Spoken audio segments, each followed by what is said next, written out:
Hello everyone.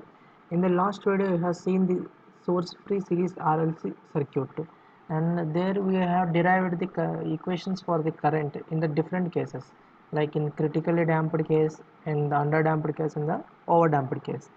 And in this particular lecture, let us discuss about the RLC circuit with some input voltage. Okay, so let us derive the equation or the responsive signal for the output voltage for this particular circuit. Okay, so first of all, what we have to do is apply the KVL in this loop, that is I of t. The current through this circuit is I of t, so apply the KVL. Okay, so input voltage is equal to the current R into I of t plus voltage across the inductor, so that is L into di of t by dt, plus our motto is to find out the voltage, so I'm keeping it as same. And now here I want all the terms in terms of voltages only. Why? Because I want to find out the output voltage.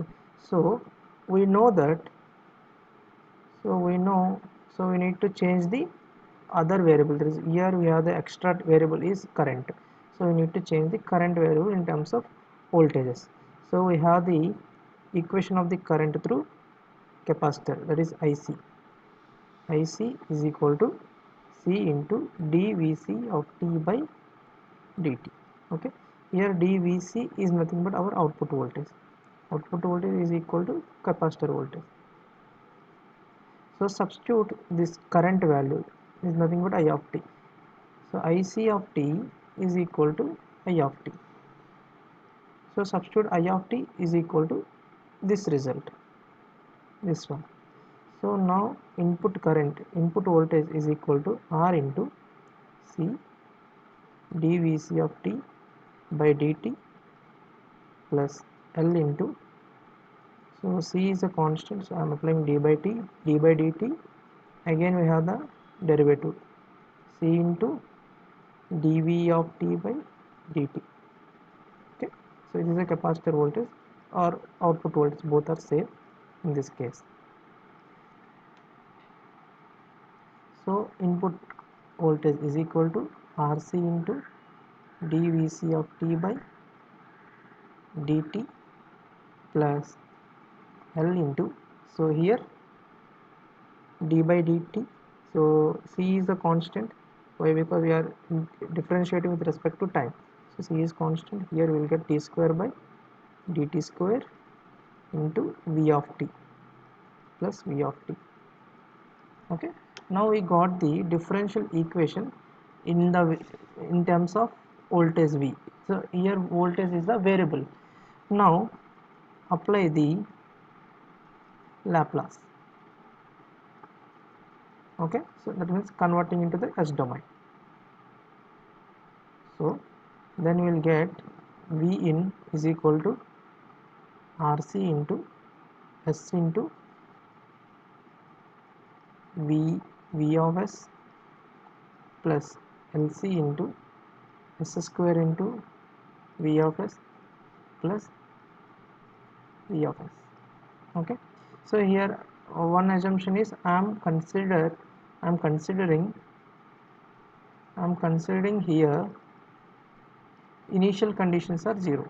I am neglecting initial conditions equal to 0. Okay, so this is keep in mind. So that's why I didn't return the any initial conditions in this equation. So now input voltage V is equal to, so this will be RCS, so take Vs common, plus LC into S square plus 1 into V of S. Again the same, V of S by V in is equal to 1 by, so this will be same, LC into S square plus RCS plus 1. So from this take the LC common, so that will come out to be, LC will go up, so this is like this, so S square plus same again, R by L into S plus 1 by LC. So this is V of S by V in. So you can observe here the characteristic equation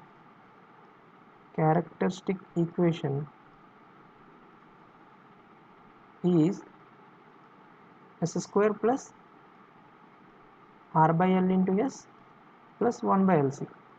So you can observe that this equation and the equation one you get with source free circuit, both are same. That means for both the response is same. So we can write, so this is the transient response. So we can write V of t, that is the output voltage, is a combination of two responses. One is the transient response and another one is the steady state response. Okay, so whatever the response we are getting from this equation, okay, from this equation, so that is transient response. Okay, transient response. Why? Because it is including the exponential terms, negative, like exponential power negative terms. So that is a transient terms. Now, so this we can write as like this: transient plus steady state. Okay, so transient, we already know what is the transient response for this voltage, like for the current we got in the previous circuit. So here let us take for different conditions, like take case 1 for zeta less than 1, that is under damped system. Okay, so for under damped system we already know what is the response. So V of t is equal to, that means complex roots. Under damped system is complex roots.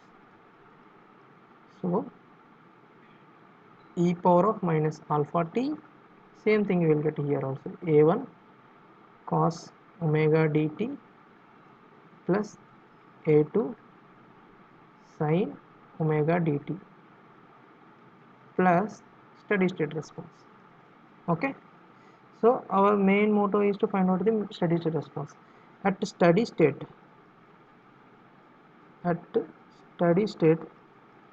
what happens to the circuit? Let's see. So at t equal to infinity, so the circuit will looks like this. So resistor will be there and inductor act as a short circuit and capacitor act as a open circuit. It acts like an open circuit. So there is no current, that is current equal to 0 at t equal to infinity. So this is our steady state. So at this state, what is the voltage of the capacitor, or what is the output voltage? That is equal to input voltage only. Okay, so this is the steady state response, that is equal to input voltage. So now substitute this value here, then we will get the final response, that is V of t is equal to e power of minus alpha t into a1 cos omega dt plus a2 sin omega dt plus steady state response, that is the input voltage. Okay, so this is the final equation for the voltage in the case of under damped system. So now similarly, okay, I am not deriving everything. So similarly for zeta equal to 1, for zeta equal to 1, what is the response? Simply transient response plus steady state response. So transient response is, so transient response is for the zeta equal to 1, that means equal roots, real and equal roots. So for this we will get the transient response like this: a1 plus a2t e power s1t. So this is the transient response plus at the steady state, that is steady state value of the capacitor is input voltage only. Why? Because it acts like a open circuit at the steady state. Okay, So, and the third condition, let us see third condition also, zeta greater than 1. So that is overdamped system. Overdamped system. Okay. So at this condition, voltage V of t is equal to, directly I am writing a1 e power of s1t plus a2 e power of s2t plus steady state voltage. So this is the conclusion. Okay. So now we can conclude with the source free and the source circuit. So this is source free. This is source free circuit condition, and this is with, or we can write step response. So this is the step response. Step response means we are applying the step signal at the input. Okay. So in the source free condition, for zeta less than 1, that is current we are deriving, so I of t is equal to, so the complex roots means e power of minus alpha t plus a1 cos omega dt plus a2 sin omega dt. Okay, and t is equal to 1, that means current is equal to, so two equal roots, that means a1 plus a2t e power of s1t, that is, or s2t, both are same in this case. So greater than 1 overdamped, so response will be I of t is equal to e power of a1 e power of s1t plus a2 e power of s2t. Similarly, with the step response, what is the output voltage? That is V of t is equal to, same thing here also, so less than 1. So this will be same, e power of minus alpha t a1 cos omega dt plus a2 sin omega dt. What is the extra term? That is the steady state value, that is Vi. That's it. So and remaining also same. I am just taking the copy. These two things I am taking the copy here. Yeah. Let me take here. Yeah.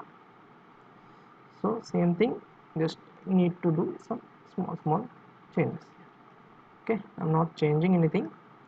So this is voltage V of t. Again here also V of t. Plus extra term is you need to add input voltage at the starting, is the steady state value. So this is the main difference between these two. Okay, for example, in step response I want the current I of t in any particular case, then we know I of t is equal to c into dv of t by dt. So by differentiating and multiplying with the capacitor value, we can able to get the current value in the circuit. And for find outing the a1 and a2 values, okay, so I already told we can use v of 0 plus I of 0 plus or di of 0 plus by dt, and here we can use v of 0 plus or dv of 0 plus by dt. So by using these conditions we can able to find out the a1 and a2 values. Okay, so in the next video let us solve one problem on this topic, then we can conclude and move to the next topic.